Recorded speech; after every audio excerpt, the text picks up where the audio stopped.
Line 100 and 101 says loan approval, which requires buyer to sell other real property, shall not be considered loan approval unless rider V is attached. The previous contract just ended at loan approval. And when a buyer had to sell their property in order to get loan approval, it was impossible for them to get loan approval under this contract. Now, with the new contract, if you have rider V attached, which is the sale of buyer's property contingency, you can achieve loan approval during the loan approval period, and then the buyer still has their contingency for sale of their property.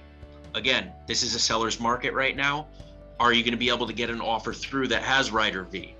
If not, then we're going to operate the same way that we did on the previous contract, which is if there's no rider V, then the buyer can't get loan approval until they've sold their home.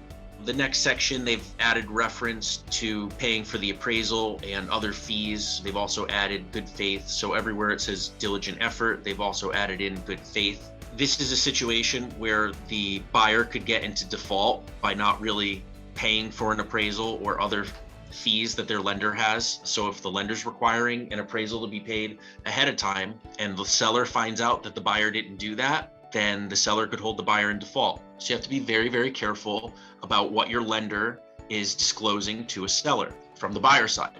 From the seller side, we want to request information from the lender. But what information do we want to request and when? Section 8B2 here on line 106, they've made a couple of changes to. First, they've added upon written request. So it used to be that on the previous contract that the buyer had to keep the seller informed, and it did not say upon written request. So the seller could make a verbal request, or technically it was the buyer's obligation to just keep everybody informed.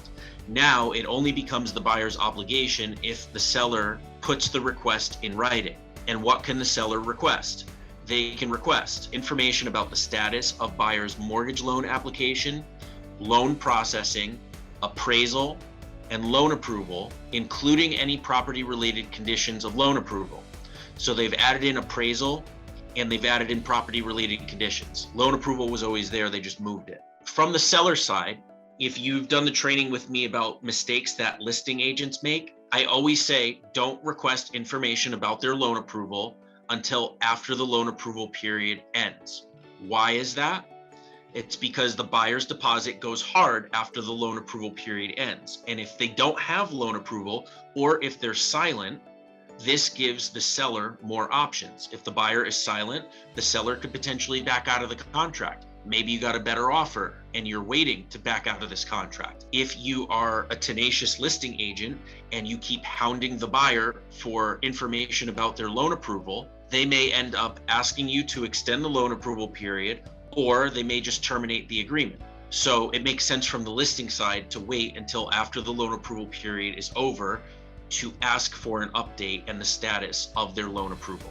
With the appraisal, you can obviously ask for when the appraisal is scheduled for, was it ordered yet? And for property related conditions, especially if you have a condo, was the lender questionnaire sent to the condo? Did they answer it yet? As we all know, we hate getting lender questionnaires back the week before closing, and then the buyer uses a property related condition as a way out of the contract. We would much rather know about those ahead of time so that the lender can tell us whether or not they're even able to give a loan on the condo. We had a situation recently where the buyer's lender got the condo questionnaire back a week before closing, and they found out that one entity owned more than 20% of the units in the association. So the lender said, oh, we cannot actually fund on this and we can't give a loan. And it was after their loan approval period. This contract stays exactly the same way. If that happens after the loan approval period, the buyer has an out for property related conditions. So what they've done here is they've allowed the seller to ask questions about the property related conditions. From the listing side, we can find out whether or not the lender is doing their job and asking for the property related conditions. If the lender's telling us, hey, we sent the lender questionnaire, but the association hasn't gotten back to us yet, now from the seller side, we can go to our association and say, hey guys, we need you to answer this lender questionnaire so we can move forward with our transaction. And then the seller just has more pull with the association because they're a member of the association right then and there. The buyer's lender, the association has no obligation to, but they do have an obligation to the actual owner of the property.